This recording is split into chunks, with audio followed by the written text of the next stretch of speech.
Era um dia quente e seco. Grandes astrônomos e entusiastas da ciência, europeus e brasileiros, se reuniram em um lugar improvável, no meio do sertão, em uma pequena cidade cearense chamada Sobral. Esse era o lugar certo e aquelas eram as pessoas certas para que um marco na história da ciência e da humanidade se tornasse realidade. Albert Einstein teve suas teorias comprovadas e foi catapultado para a fama mundial na velocidade da luz, graças a um feito que aconteceu em 29 de maio de 1919. E é hoje, praticamente no exato centenário desse evento que empurrou o limite do nosso conhecimento para as estrelas, que eu vou explicar para você por que o Brasil, por que o Ceará e por que Sobral foram o palco desse espetáculo.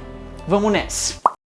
Olá, criaturas da internet, eu sou o Davi Calazans e esse é mais um episódio do Ponto em Comum que só foi possível graças aos nossos maravilhosos apoiadores aqui deste canal. Muito obrigado, BG. Muito obrigado! Bom, mas o fato é que Einstein foi a mente brilhante responsável por uma enorme quebra de paradigma em como nós entendemos o universo, graças à sua elaboração da teoria da relatividade. E com ela passamos a perceber que o espaço e o tempo são, na verdade, a mesma coisa. E essa é uma grande afirmação que precisa de grandes provas. E uma boa maneira de provar ou refutar essa ideia é olhando para cima e observando as estrelas do céu. E isso parece ser algo simples, que qualquer um podia fazer em qualquer lugar. Mas além de precisar, é claro, de um telescópio adequado, era preciso também as condições naturais também adequadas. Era necessário esperar por um eclipse solar. Mas essa história começa bem antes de Einstein.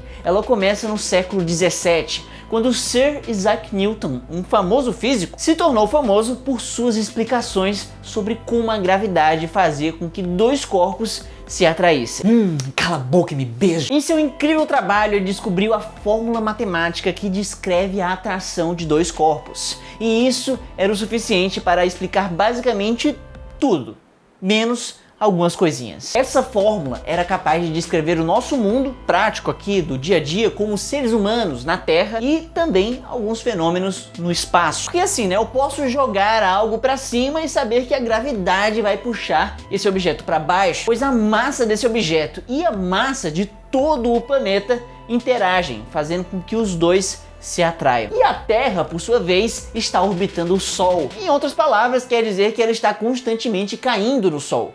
Porém, está indo rápida demais e por causa disso está também errando a nossa estrela o tempo inteiro.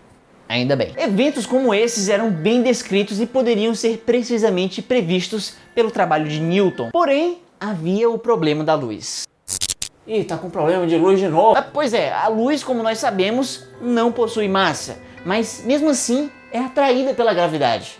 E agora? Então, Isaquinho disse que os raios de luz eram feitos de corpúsculos, que eram pequenas partículas que tinham o ímpeto de continuar um caminho lá em linha reta, mas que podiam acabar tendo seu trajeto desviado por conta da gravidade. O problema é que essa ideia é legal, interessante e tal, mas ela não precisa apenas explicar no papel o conceito por trás desse fenômeno, mas também necessita fazer previsões no mundo real. E é aí que entra na história Albert Einstein. Séculos depois, ele publicou em 1905 um artigo que divulga a sua nova descoberta, a teoria especial da relatividade. Ela mostra como o espaço e o tempo possuem uma relação especial. Eles estão conectados de alguma forma. Mas havia uma coisa que ainda não fechava. Havia uma variável que não se encaixava na sua teoria.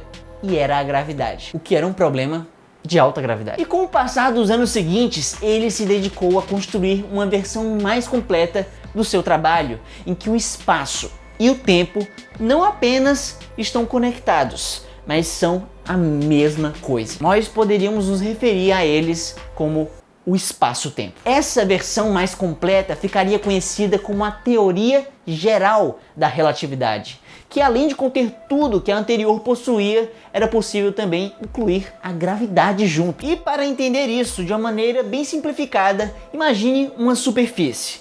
Ela vai ser o espaço-tempo e um objeto grandão no meio vai ser o nosso Sol. Como é possível ver, esse objeto no meio possui uma massa e por causa disso ele deforma o espaço-tempo à sua volta. E aí, se nós adicionarmos bolinhas bem pequenas, que seriam os nossos planetas, nós podemos ver que elas são atraídas para o centro por causa dessa massa gigantesca que está lá no meio. E elas também deformam o espaço-tempo, mas muito menos do que o Sol que está lá no centro. Isso faz com que ele também se mova, porém isso é quase insignificante. Por isso, planetas orbitam o Sol e não o contrário, porque o Sol possui mais massa e consegue deformar mais o espaço-tempo à sua volta. Nessa nova teoria, a gravidade nada mais era do que uma deformação no espaço-tempo. Por causa disso, até a luz pode sofrer a sua influência. Então, só para deixar claro, a luz, quando ela passa perto de um objeto muito massivo, não é que ela tem a sua trajetória curvada. Na verdade, o que acontece é que todo o contínuo do espaço-tempo é curvado. A luz está lá, sempre seguindo o caminho dela lá, retinho, sempre em frente. Mas o pequeno detalhe é que, dependendo da massa de certos objetos, perto deles, uma reta pode ser uma curva. Pronto, não tem o posto ali que é antes do sinal ali do lado da farmácia? Pronto, aí você vai lá, ó, segue reto. Muito obrigado, jovem, mas você podia só me dizer qual é a massa do posto? Ah, pois é, então, para testar isso era necessário encontrar um objeto certo, um objeto que seja supermassivo e que não esteja também muito longe. Algo como o nosso Sol. Ele seria capaz de curvar a luz que vem lá de longe, das estrelas distantes. E aí o grande lance seria apenas observar a distância de duas estrelas com o Sol entre elas e sem o Sol entre elas. A real distância entre essas estrelas deve ser considerada a que é medida sem a interferência solar. E a distância distorcida deve ser a considerada com o Sol entre elas. Ele deve dar a ilusão de que elas estejam mais longe uma da outra. E é essa diferença de medições é que deve ser levada em consideração para sabermos o quanto a massa solar foi capaz de dobrar a luz. Porém, existe um probleminha muito prático em fazer esse tipo de observação, que é tentar olhar diretamente para o Sol. Pois é, não é possível a gente olhar para ele sem ser encandeado, porque pelo fato dele estar muito mais perto da gente do que as outras estrelas, a luminosidade do garoto aí acaba mascarando o brilho de todo o resto do universo no nosso céu. Ou seja, nós precisamos proteger a nossa visão com uma sombra enorme. Nós precisamos construir no espaço um guarda-sol colossal de vários quilômetros de diâmetro. Ou então podemos esperar por um eclipse. Foi exatamente nessa segunda opção, um pouco mais sensata, que alguns cientistas miravam. O ruim era só ter que esperar alguns anos até o próximo eclipse solar. E pelo ritmo dos artigos que Einstein estava escrevendo, provavelmente esse eclipse acabaria acontecendo antes do físico conseguir terminar sua nova teoria, a geral da relatividade. E assim, apesar de uma boa parte da comunidade científica da época rejeitar de cara e até considerar um pouco absurdo aquelas ideias de Einstein, por outro lado, haviam cientistas que estavam dispostos a fazer os experimentos o quanto antes. Eles queriam finalmente descobrir o que era mais preciso para se fazer previsões no mundo real sobre a curvatura da luz. Seriam os velhos e bons corpúsculos da luz lá do Newton, que todo mundo já está acostumado, ou será que é o novato espaço-tempo de Einstein? Quem está mais correto? Os primeiros experimentos que puseram à prova a teoria da relatividade geral de Einstein aconteceram durante um eclipse em 1912, mas infelizmente acabou não dando muito certo porque todos acabaram sofrendo com o mau tempo. Pois é, né? Às vezes você passa anos se preparando e estudando para o momento certo e aí quando chega a hora H, uma nuvem aparece. Ah, finalmente, depois de tantos anos, chegou a hora. A nuvem filhada. Mas, por outro lado, isso deu tempo para o nosso querido Albertinho terminar brilhantemente a sua nova teoria. Agora estava tudo certinho, do jeito que tinha que ser. Estava tudo em ponto de bala, para que a última e mais definitiva pedra fosse colocada. Era preciso fazer a observação do eclipse. Faça chuva ou faça sol. Na verdade, é melhor que faça sol. O próximo evento desses iria acontecer no dia 29 de maio de 1919. E como todo eclipse, ele só poderia ser visto em apenas alguns lugares pelo mundo. Quase todos na África e na América do Sul, incluindo o Brasil. E bom, nessa época o país do futebol era bem diferente do que é hoje. Não tinha nenhum tipo de institucionalização da pesquisa científica. Geralmente, as nações que possuíam instituições com capacidade financeira, tecnológica e intelectual para fazer esse tipo de observação estavam geralmente ou na América do Norte ou na Europa. E foi exatamente na Inglaterra que a Real Sociedade Astronômica de Londres resolveu mandar 2 expedições para tentar fazer esse experimento. Einstein em si não estava envolvido, mas certamente devia estar torcendo. Eles precisavam escolher um local que, é claro, precisava estar na estreita faixa onde o eclipse será o mais completo possível. E também precisava ser um lugar relativamente acessível. Tipo assim, até que dava pra ver o eclipse lá no meio do Congo. Mas tinha um leve inconveniente de que é no meio de uma densa floresta sem vias de acesso, hospitais e lugares para se comprar um chá e tomar às 5 da tarde. E talvez o que tenha sido o fator decisivo é que, além de tudo isso, era preciso que houvesse um marketing, uma boa propaganda, alguém para dar uma boa impressão e convencer um grupo de europeus que o seu país era o melhor lugar. E o nosso herói que fez esse trabalho decisivo foi o diretor do Observatório Nacional do Rio de Janeiro.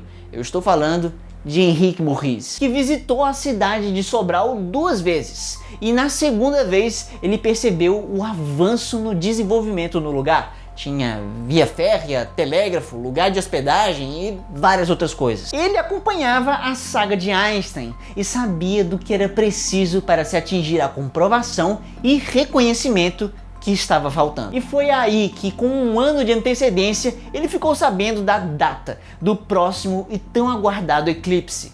E logo ele começou a se mexer. Ele foi a pessoa que convidou a equipe dos estudiosos de Londres e cuidou de toda a logística da visita deles. O que inclui, por exemplo, conversar com pessoas na cidade e fazer acordos com o governo brasileiro para diminuir a burocracia que ia cair em cima dos equipamentos de observação. Não, e se liga nisso, o nosso guerreirinho, ele até cuidou de levar um carro do Rio de Janeiro para Sobral, porque na época carros eram que mais ou menos uma coisa ainda nova e a cidade não tinha nenhum. Mas Henrique Morris viu que isso seria necessário, foi lá e fez. Dessa forma, com um pouco mais de 1 mês de antecedência do grande evento, a bordo de um navio a vapor chamado Fortaleza, os estrangeiros chegaram em Camusim, no meu país Ceará, e de lá tomaram um trem até o seu destino final. Algumas semanas de preparação se passaram e o grande dia chegou. Todos acordaram cedo. Os telescópios eram tubos de metal bem compridos, com lentes e espelhos, todos montados e prontos, debaixo de uma cabana. E muitos sobralenses curiosos se reúnem para ver a movimentação. Ei, mas deixa eu ver isso aí, vamos escutar os astros aí, mano. Tudo parecia do jeito que deveria estar, mas algo um tanto raro para os padrões daquela cidade acabou acontecendo. E o céu ficou nublado. Sim, nublado.